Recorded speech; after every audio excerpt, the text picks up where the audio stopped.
Welcome back to Blockstream Talk. Today we're speaking with Pavlenex and Andrew from BTCPay Server. BTCPay Server is a self-hosted open source payment processor that supports free, private, and censorship-resistant payments for online and real-world Bitcoin transactions. Recently, BTCPay Server was used at the Baltic Honeybadger conference to facilitate Bitcoin payments with merchants at the event. Interestingly, many of these merchants were relatively new to Bitcoin.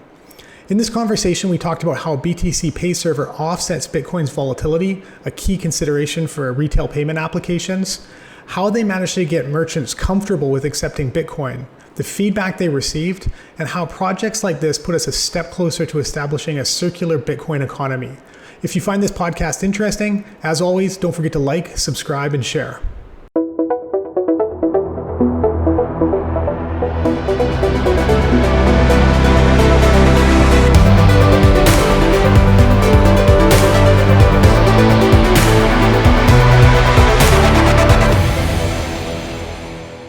Thanks for joining the show today, guys. Thank you. Thanks for having us. Before we jump into BTCPay Server and what you guys have been up to, could you maybe introduce yourselves and give our listeners a brief overview of your roles at BTCPay Server? Yeah, sure. So my name is Andrew. I go by the name Cooks online. I've been working on BTCPay Server for, the past 5 years, maybe a bit more.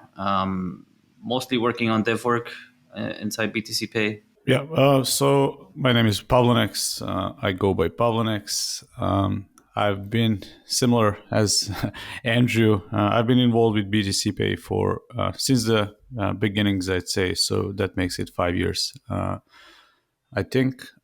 So besides BTCPay, I'm working on Stratum V2, also Spiral grantee. Worked on several other projects in the industry.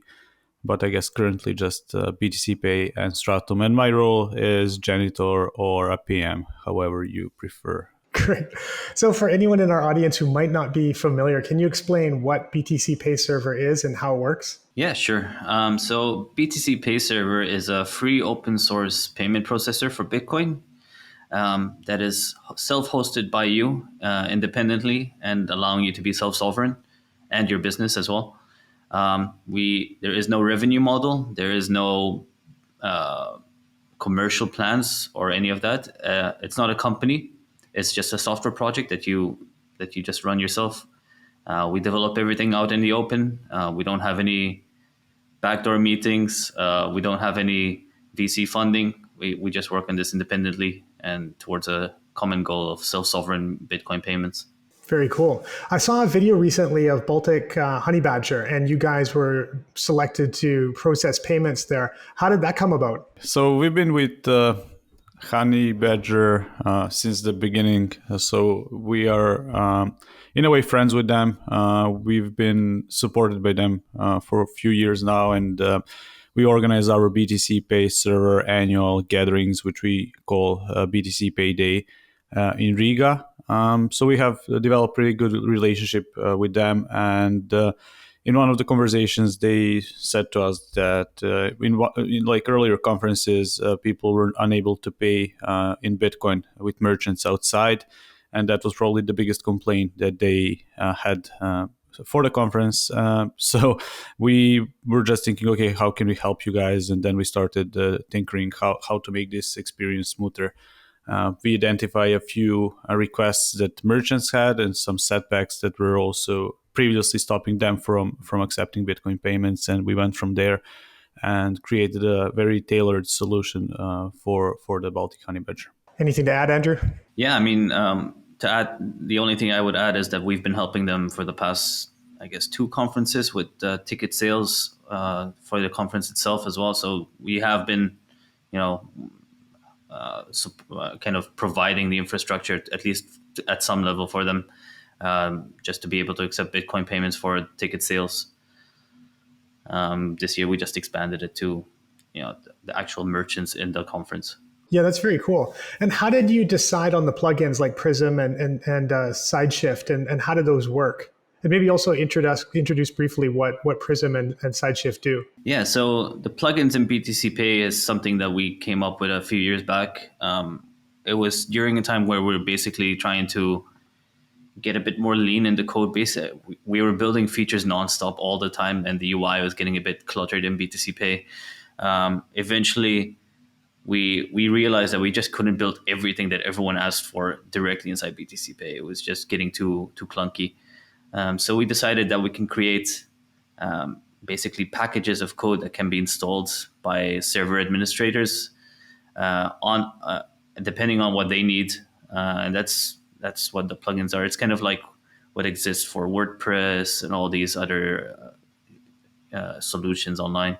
So the Prism plugin is something. It's based on the Prism concept they came up with, and that Gigi was pushing through Nostr a few months back. It's basically the idea of automated workflows on Lightning, where money comes in one through Lightning, and then you split it out to different destinations automatically. The Prism plugin in BTCPay is based on this concept, where you can enable it on stores, where, for example, you can say all the money that comes in through a point of sale application on BTCPay, forward 50% of that to a destination and the other 50% to somewhere else. And the way it works is every destination has a threshold. So, for example, only send out the amount if it reaches a specific balance, so that you can kind of accumulate them and send them out in bulk to reduce the amount of needless transactions. So that's the Prism plugin. Then there's SideShift plugin. So SideShift is a no KYC online exchange. It supports basically sending in Bitcoin and converting it to any other asset without needing to do KYC or any of that. And it doesn't stay as a balance on the exchange. It sends it out to another wallet that you specify. So the SideShift plugin essentially works by, it will create an order on demand for you, and the Prism plugin sends the funds to the SideShift plugin, and the SideShift plugin converts it to an order that gets created on demand, and it sends it back to your wallet.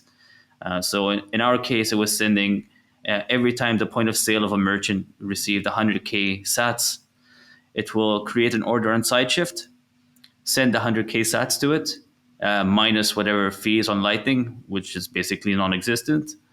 And then it will convert it to USDT on Liquid and send it to the Liquid wallet. So I guess matching up those two ideas, that's exactly how you take care of the Bitcoin volatility, which has been a historic pushback from merchants, right? Is that Bitcoin's price moves around a lot, so it's hard for them to accept. And I guess as soon as you hit the threshold, it pings it off to the exchange, and then the exchange sells it in a pretty small size at a market order. Yeah, exactly. Pretty much. The idea is that we wanted to do it fast enough, often enough that you don't wait until the USD rate changes too much, but you want to do it slow enough so that you don't basically create a million transactions on the Liquid network. So every 100K sats was basically executing, I don't know, every 5 to 10 minutes maybe.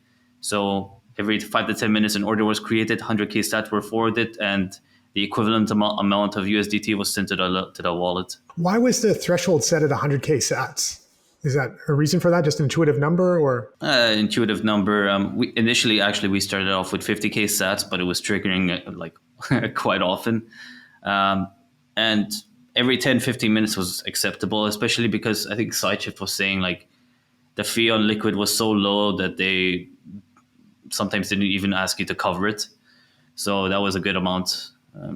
It didn't cost anything extra to do it often as 100K sats. And I guess in terms of the volatility, it kind of, it should average out. If you're doing enough transactions over enough time, sometimes Bitcoin price goes up, sometimes it goes down, sometimes it goes sideways like it has for 5 months. So I guess over time it should average out if you're doing enough transactions, right? Yeah, I would say so. But merchants are a bit finicky, especially when you're doing something for 3 days. If the price moves $1,000, they get ooh, what am I going to do now? Even though they probably sold $100 worth of coffee or something. So it's all about making them feel at ease, even for a shorter time frame. I mean, they're running a business, so they need to really be careful of the costs. Sometimes their margin is not really high, so they're selling, as Andrew said, $2 coffee. So with all this, I know that like for somebody listening, this can be very like, wow, this is crazy setup. How is anybody even supposed to accept Bitcoin this way? But for those people who may think this is tricky, for merchants it wasn't, and I think that's what matters. For them, we managed to address all the concerns that they had, which is we want to accept Bitcoin, but we don't want to be open to its volatility. We want a very easy and smooth user experience, and our customers may not have Bitcoin to pay in the first place, and how do we handle that? So those are three biggest challenges that we had to address, and then we rolled our sleeves and tried to figure out a system which somehow addresses all of these needs in a short amount of time. I also must stress out, because we did it Andrew did it in a very short amount of time. Do you have any plans to roll it out to more exchanges or something like that going forward? Because one thing I was thinking about is, if all of this is going to be, all the flow is going to be one way, right? This is all self flow. And, SideShift, the trading, I think, is a little bit thin. I guess there's a lot of, maybe if you have a big event or enough people on board, that it's like constant downward pressure on the price. Does that impact price at all? And then do you have any plans to kind of maybe expand it to more exchanges and get more liquidity? So I don't think it would impact the price. I mean, it would take quite a lot of volume to actually do that, like thousands, hundreds of thousands of anything, right? To move it that much. On SideShift, I don't think I'm not even sure if they, kind of simulate the price movement. I think they're more like following the USD price on a different exchange or different price sources, and then saying, oh, this is the price. At least that's my impression of it. Regardless, we do wish we could support more, just for the sake of options for the user. The main reason I chose SideShift was because their API allows some interesting things without having me kind of be like an intermediary to everything. So it's like a public API. They don't need me to, create a service like cooks.org and running, some SideShift intermediary operation. Like all the merchants can just do it without needing to register with SideShift or getting an API key. They can just connect to it, create an order, and the money just flows through. Regardless of that, we do have part of the plugin system also supports exchanges to a degree.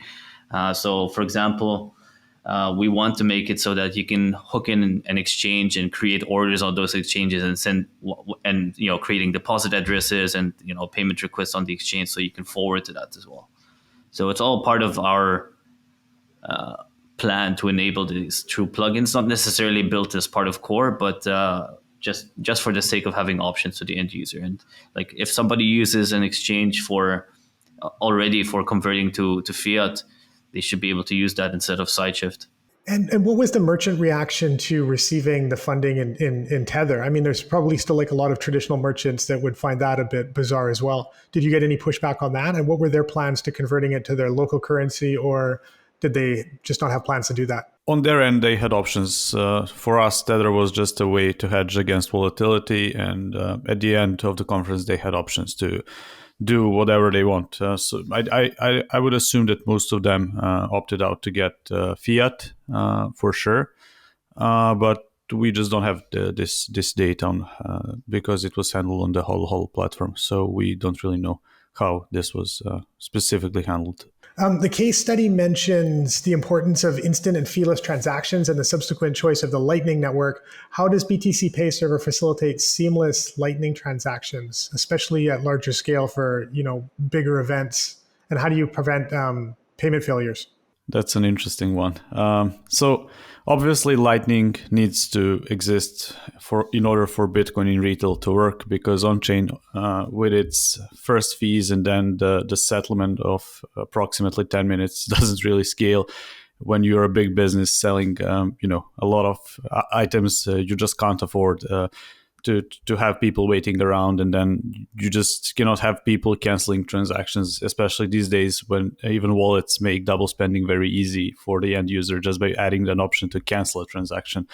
So Lightning was really obvious choice there because I think I personally believe, and maybe Andrew can comment on his beliefs, but in order for Bitcoin to be used as a medium for payments, we really need to have something like Lightning. Now, if Lightning is the best system, I'm not sure yet, but it's the best what we currently have.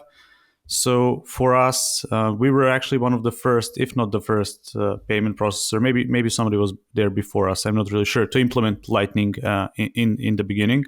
So I think we implemented it in 2018, if I'm not mistaken.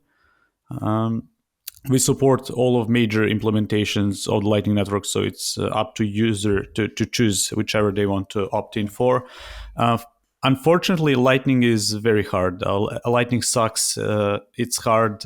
You as a merchant really need to pay a lot of attention to channels, to have liquidity to be able to accept payments. And we are still not there when it comes to Lightning service providers that do this very automatically for the users. I assume at some point in time we will be there, but currently we are not there. And it is unfortunate that we had to choose, for example, a custodial solution in this case to accept Lightning payments, which is unfortunate, but it's a reality of Lightning, and it's something that we have to be aware of. For this to be able to work at this scale, for over 2,000 transactions, or even more, maybe 3,000 transactions, we had to use a custodian node by Alby. But luckily, we had this mechanism which pulled the money out, so we weren't really exposed very long to this custodianship risk by Alby. We just basically used them as a liquidity provider in a way, and just somebody who maintains a node and channels and take care of all of this. And we just borrowed their node for a period of 100K sats before we pulled the money out of it every time the threshold was reached in a way. So that also shows that we are still not there in Lightning, because if Lightning worked the way we hope it will, we would just use non-custodial solutions for all of these merchants. And this is our goal for maybe next year, to actually try to simulate this same experience, which was very, very smooth. Transactions were there were no problems in terms of like people not being able to send money or liquidity not being there. But we need to simulate this in a non-custodial way, and that is one of our goals with the BTCPay app we are working on. Actually, we're really even more motivated after this experience, that we really need to push more on the non-custodial Lightning, because if the future of Bitcoin is for everybody to use these custodial nodes to be able to accept payments through Lightning, then that's not the Bitcoin we sign up for. Exactly. Yeah. And to go back to the point, like if we had to use the exact same model again for a bigger conference, bigger scale events, I think it would work as well. I don't think it makes a big difference between 20 merchants or 100 merchants in this system. Like all the money is flowing in and out. Technically, the channels, the Lightning channels of Alby are kind of getting rebalanced on demand every single time, since 100K flows in, 100K flows out. So it was reusable quite extensively. And the BTCPay server instance that we had running was under no specific load, really. Like there was nothing crazy going on. It could have handled a lot more. We also got a lot of good feedback from it. We've been fixing any UX issues that came out of it. We even did build some of the NFC card issuance directly into BTCPay now, so we can have one single system for everything. So you can literally deploy BTCPay Server and handle the entire infrastructure for payments, from tickets to handing out gift cards powered by Lightning, to accepting Bitcoin on Lightning and on Bitcoin on chain. Going back to a point that Pav mentioned, I do think there is still a place for on-chain transactions, but it's not going to be for like a street vendor selling food. Like that's not gonna work. Like you can't wait 10 minutes while you're buying a coffee. Like that's just not realistic. You will probably want to do it if you're buying a car from a car dealership, or buying something high value. I wouldn't send it over Lightning at that point, because I probably won't have that amount of money on a Lightning channel. And just to add a bit on that also, maybe this can be advice for all of the other people building in Bitcoin. For us, being exposed as builders, like just being exposed to our software being used at that scale, and just being there in real time, just seeing how people use your product was really amazing, and we learned a lot. And I think we as the Bitcoiners usually build this stuff behind the scenes, and we rarely see products still, how people use them. So if you can spend more time with users who use product like for something very specific, it's really cool. We learned a lot, as Andrew said, got a bunch of feedback, and we are ironing things out. Even our next release is basically inspired by this use case, because we were just looking at them, how people used, and just taking notes on how we can improve. And what were the conversations like with the merchants? How did you convince them to get set up, and how long did it take for them? And what was the kind of pushback that they gave you, if any? So that's the beauty of it. The onboarding process was pretty smooth. We ensured that they don't really have to have any mental effort in order to accept these payments, because first and foremost, we tried to mimic very similar or familiar experience to them. So for a merchant, all they had to do is make sure that point of sale is charged, and well, we will learn one more about lessons, and this is like Wi-Fi. On one of the test days before the conference, we actually figured out that we have internal network for all of these point of sale devices, but then somebody shared a password to that network in a group with 800 people. So then merchants weren't able to really have smooth experience. So then we use SIM cards in these devices, which allow them way better connectivity. But for them, it was pretty smooth. Like we spent literally 3 to 5 minutes with each and every of them. They realized that all they have to do is type in the amount, click charge. We explained how they can, take a look at invoices and handle all of that. And we really didn't receive any pushbacks on that one. I even wrote a handbook for them to detailing how to use everything, but we didn't even need to give it to them because they figured it out super fast. And what kind of merchants were they? Were they people that are already familiar with Bitcoin and digital assets, or they were more traditional and kind of this is new to them? I think they were all new to it. Oh, wow. None of them were very experienced in how Bitcoin works, what Bitcoin does. Like they were literally just there to sell their food and had no clue what to do. That it was they probably knew it was a Bitcoin conference. They probably heard of Bitcoin, but they had no clue how or what it does or why. In a survey conducted after a conference with them, actually on a scale 1 to 5, I think approximately they were on number 2, how familiar they were with Bitcoin before the conference. So that probably means that they heard about it. And then how concerned were they to accept Bitcoin? I think their answer was on a scale 1 to 5, it was like 4, being concerned to accept Bitcoin as a payment before the conference. But then what was really amazing is that we asked them then, okay, would you be up for accepting Bitcoin payments next year? And 83% of them actually said yes. And when we asked, okay, would you be open to accept Bitcoin for your business in general? 50% of them said yes, which is really great number for somebody who really is not familiar with Bitcoin at all. So the smooth experience really helped onboard them to Bitcoin in a way. Could you explain a little bit, dig a little bit deeper into your, using the point of sale machines to make the payment experience more familiar for merchants? Is it a different machine? Is it something you guys built specifically for this, or was it something that was off the shelf? So the machine is from a company, or I guess working group called Bitcoinize. They're working on selling this product on a large scale. So they helped us out. They sold us the devices at a very at cost, just for the sake of us trying to enable these merchants. The devices, they're nothing special in terms of what they do. But the good thing about them is that they are so similar to other devices, to other payment terminals, and that's the main point. They look exactly the same. They function the same thing, right? So for them, I think that's the main selling point. They just look like every other device that they own on their food truck when they want to accept money.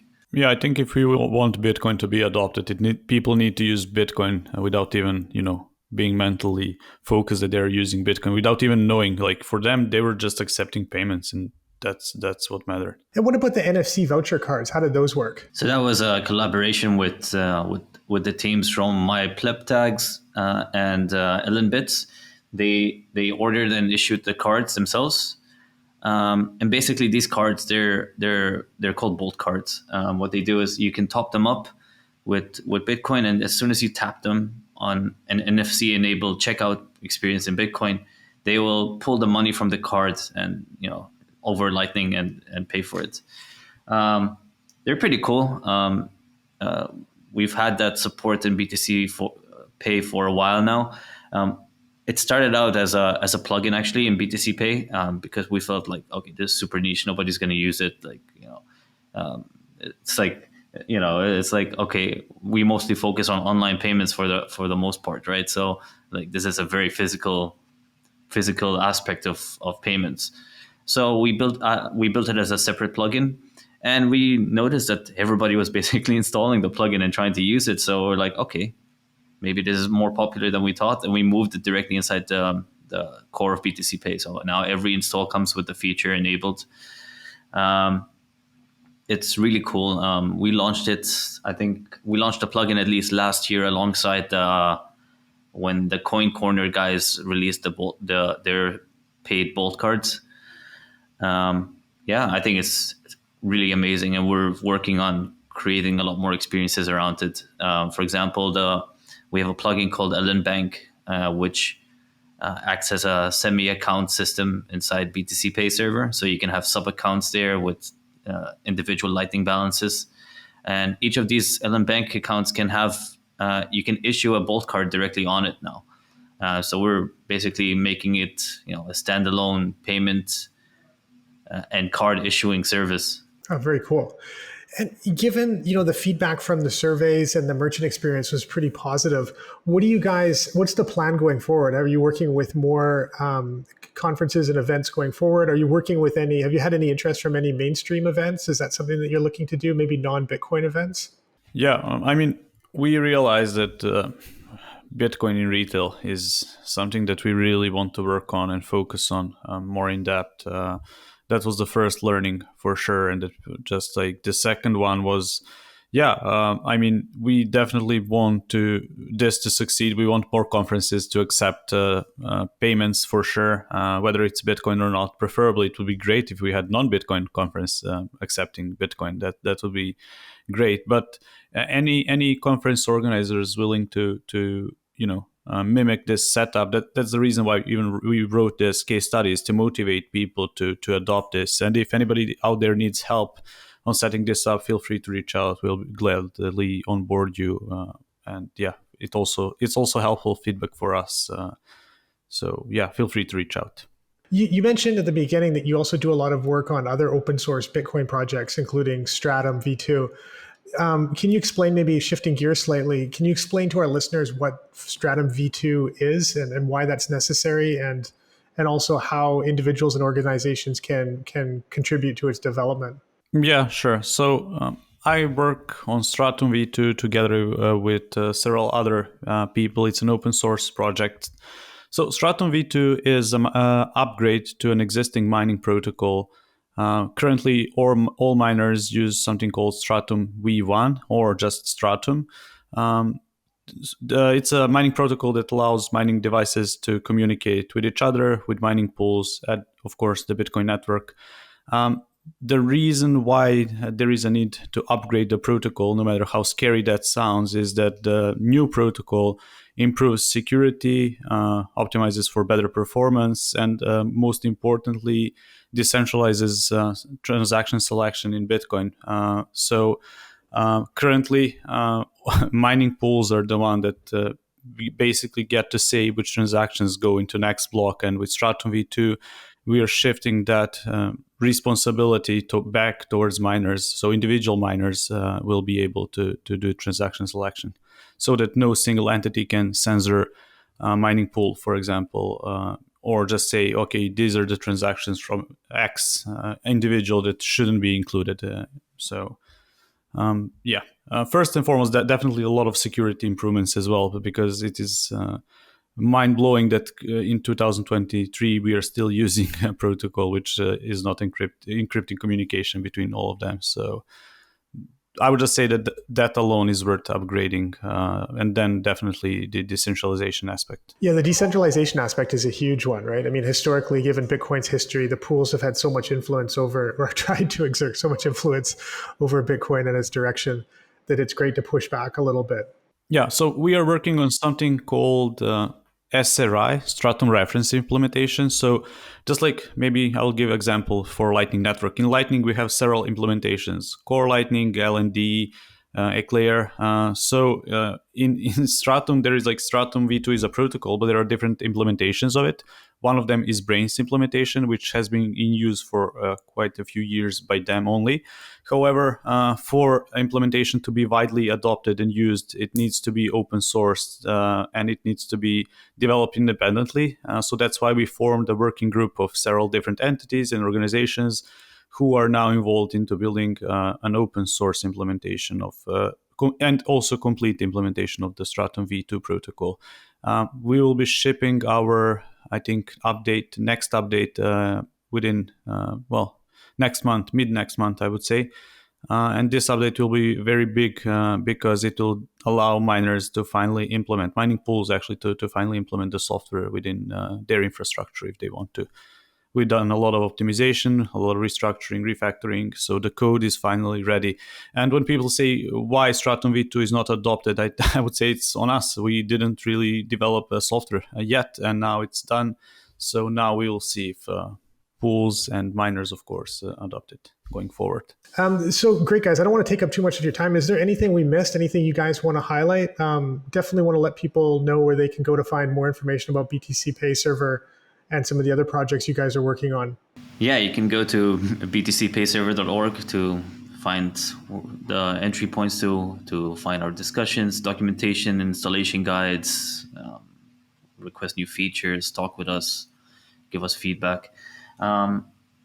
We want to highlight that we're working on the non-custodial Lightning aspect quite hard now. We recently announced that we're working on a native application cross-platform to allow Lightning a Lightning node to be run remotely from your BTCPay instance, so that you can have shared instances with BTCPay while also accepting Lightning without sharing custody with someone else.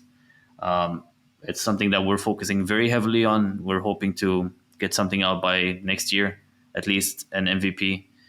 And we're welcome to talk about it with anyone that wants to hear what we have to say and what we're proposing, just to get feedback, see if we're doing the things right. If you want to get insight into fun part, follow BTCPay account on Twitter and Nostr, of course. For Stratum in particular, the website is stratumprotocol.org. Great. Thanks a lot, guys. Appreciate it. Thank you. Thank you.